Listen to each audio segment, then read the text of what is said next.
திருச்சி சிவா அவர்களே. அண்ணன் பேசுவது மட்டுமல்ல, மிக இனிமையாக பாடக்கூடியவர். குறிப்பாக ஹிந்தி பாடல்கள்லாம் ரொம்ப அற்புதமா பாடுவாரு. யாரோ ஒரு ஆள் விசில் அடிச்ச மாதிரி தெரிஞ்சுச்சு. அண்ணன் வேற மேடையில் இருக்காரு. இது என்னோட ஏற்பாடுன்னு நினைக்க மாட்டாரா? இதுக்கு எனக்கு சம்பந்தமே கிடையாது. இது ஏதோ ஒரு திட்டமிட்ட சதின்னு நினைக்கிறேன். இல்ல, யாருன்னே தெரியல. நம்ம வளர்ச்சியில் அக்கறையுள்ள ஒரு 2 பேர் பின்னாடி உட்கார்ந்து விசில் அடிக்கிற மாதிரி தெரியுது. ரொம்ப நன்றி. அந்த 2 பேருக்கு முதல்ல நன்றி. அனைவருக்கும் என்னுடைய அன்பான வணக்கம். இந்த டெல்லி குளிர்கால கூட்டத்தொடரில் அந்த குளிர்கால கூட்டத்தொடருக்கே ஒரு உஷ்ணமா இருக்கக்கூடிய திருச்சி நாடாளுமன்ற உறுப்பினர், கலா ரசிகர், என் அருமை அண்ணன் திருச்சி சிவா அவர்களே. அண்ணன் சிவா அவர்களை பற்றி சொல்லணும்னா, அவர் ஒரு பாராளுமன்ற உறுப்பினராக, மக்கள் தொண்டராக, கொள்கை பேசுபவராக, உண்மையிலேயே பேசுவதற்காகவே படைக்கப்பட்ட ஒரு பிறப்பாக, ஒரு ஒரு ஆயுதமாக தான் நமக்கு தெரியும். நான் அவருடைய பேச்சுக்கு மிகப்பெரிய ரசிகராக இருந்தேன். ஆனால் உண்மையிலேயே பிரபாலினி அவர்களுக்கு இந்த நேரத்தில் அண்ணன் திருச்சி சிவா அவர்களை இந்த விழாவுக்கு அழைச்சதுக்காக முதல்ல என்னுடைய தனிப்பட்ட பாராட்டை நான் தெரிவிச்சுக்கிறேன். ஏன்னா, அண்ணன் பேசுவது மட்டுமல்ல, மிக இனிமையாக பாடக்கூடியவர். அதுவும் மொழியின் ருசி அறிந்து, கவிதையின் ருசி அறிந்து, அனுபவித்து அதை பாடக்கூடிய, அதுவும் பழைய பாட்டெலாம் அண்ணன் பாட சொல்லி நீங்கள் கேட்கணும். குறிப்பாக ஹிந்தி பாடல்கள்லாம் ரொம்ப அற்புதமாக பாடுவார். அதாவது இசைக்கு இசை ஒரு சர்வதேச மொழி. அந்தந்த ஊரில் அவங்களோட தாய்மொழியில் அது பாடப்படுது. அதனால உலகத்தில் இருக்கக்கூடிய எல்லா மொழி பாடல்களையும் அவர் கேட்பார். அண்ணன் அவர்கள் ஹிந்தி பாடல்களை மிக அற்புதமாக பாடுவார். அதே மாதிரி தமிழ் பாடல்களை, தர்மதுரை வெளியான அந்த இரவு, நான் எடுத்த தர்மதுரை திரைப்படம் வெளியான அந்த இரவில் எனக்கு என்னை தொலைபேசியில் தொடர்பு கொண்டு இந்த படம் மாபெரும் வெற்றி பெறும் என்று முன்கூட்டியே சொன்னவர். அந்த படத்தை அங்குலங்கலமாக அவர் ரசித்தவர். அதிலிருந்து தான் நான் அவரோடு ஐக்கியமானேன். நான் எடுக்கும் எல்லா படங்களையும் முன்கூட்டியே அவருக்கு நான் காட்டி விடுவேன். அப்படி இந்த அண்ணன் திருச்சி சிவா அவர்கள் இருக்கிற மேடையில், அவர் அருகில் நான் இருப்பது எனக்கு ரொம்ப பெருமை. அந்த வாய்ப்பை எனக்கு தந்த பிரபாலினிக்கு என்னுடைய நன்றி.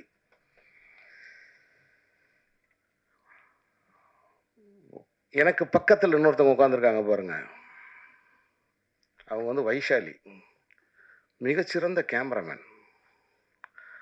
அவங்களும் இவங்களும் சேர்ந்து தான் அந்த இலங்கையில் அந்த ஆட்டம் போட்டது. ஷூட்டிங் இலங்கையில், பாட்டு, இசை, தன்னுடைய கலா ஆர்வத்தை பூரா வெளிப்படுத்தின அந்த கடற்கரையில், அதுக்கு காரணம் அவங்க. மிகச்சிறந்த ஒளிப்பதிவாளர்.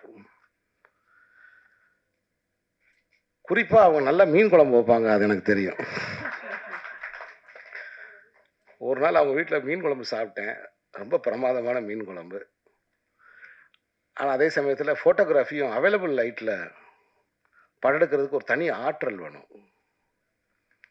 ஏன்னா, லைட்டு நம்ம பண்ணி எடுக்கிறது வேற, கிடைக்கிற வெளிச்சத்தில் படம் எடுக்கிறது வேற. சூரியன் கொஞ்சம் கொஞ்சமாக நகர்ந்து போய்கிட்டே இருக்கும். ஸோ அதுக்கு தகுந்த மாதிரி அந்த அவைலபிள் ஃபோட்டோகிராஃபிங்கிறது ரொம்ப கஷ்டம். அதில் அவங்க ஒரு மிகச்சிறந்த ஒளிப்பதிவாளர். நான் பிரபாலினி அவர்களை நான் பார்த்த உடனே நான் பழக ஆரம்பித்த உடனே நான் உண்மையிலே நினச்சேன், ஒரு தகப்பனுக்கு மகள் என்றால் இப்படி பிறக்கணும். ஒரு தகப்பனுக்கு மகள் என்றால் இப்படி பிறக்கணும். அண்ணன் திருச்சி சிவா அவர்களோடு நான் பழகியவன்ற முறையில் அவருடைய 2 பெண் பிள்ளைகளும் அவர்கள் அப்படி உள்ளங்கை 2 உள்ளங்கையில் வச்சு தாங்கிறத நான் பக்கத்தில் வந்து பார்த்துருக்கேன். என்னை சிற்றப்பா என்று அழைக்கக்கூடிய அந்த பிள்ளைகள், அதில் ஒருத்தவங்க கவிஞர், தன் தந்தையை பற்றி அதாவது இந்த விழாவுக்கும் அண்ணன் திருச்சி சிவா அவர்களுக்கும் ஒரு டிஸ்கனெக்டட் கனெக்ஷன்ஸ் இருக்கு. என்ன எப்படி இந்த பிரபாரணி தன் தந்தையை தன் உயிரில் சுமந்துக்கிட்டு இருக்காரோ, அது மாதிரி அண்ணனுடைய பிள்ளைகள் இருவரும் அண்ணனை வந்து தன் உள்ளங்கையில் தாங்கிறத நான் பக்கத்தில் பார்த்துருக்கேன். தன் தந்தைக்காகவே ஒரு கவிதை நூலே ஒரு மகள் மூத்தவள் எழுதியிருக்காங்க. சின்ன பாப்பா அது வேற மாற்றி சொல்லி அப்புறம் நைட் நான் திட்டு வாங்க முடியாது. ஃபோன் பண்ணி, சித்தப்பா இப்படி நீங்கள் மாற்றி சொல்லிட்டீங்களே அப்படி. ஸோ அண்ணனுக்கு என்னுடைய வணக்கம். இந்த பிரபாரணி பற்றி சொல்லணும்னா, நீங்கள் பார்க்குற தோற்றத்துக்கும் அவங்களோட நீங்கள் பழகி பார்த்தீங்கன்னா தெரியும், ஒரு குழந்தை மாதிரி. அது பழகினா தெரியாது, ஒரு குழந்தை மாதிரி. தன் தந்தையை வந்து அவ்வளவு உயிருக்கு உயிராக நேசிக்கிற ஒரு ஒரு ஒரு சகோதரி. இந்த ஜென்ரேஷனில் தான் இப்படிப்பட்ட பிள்ளைங்களை பார்க்க முடியும்.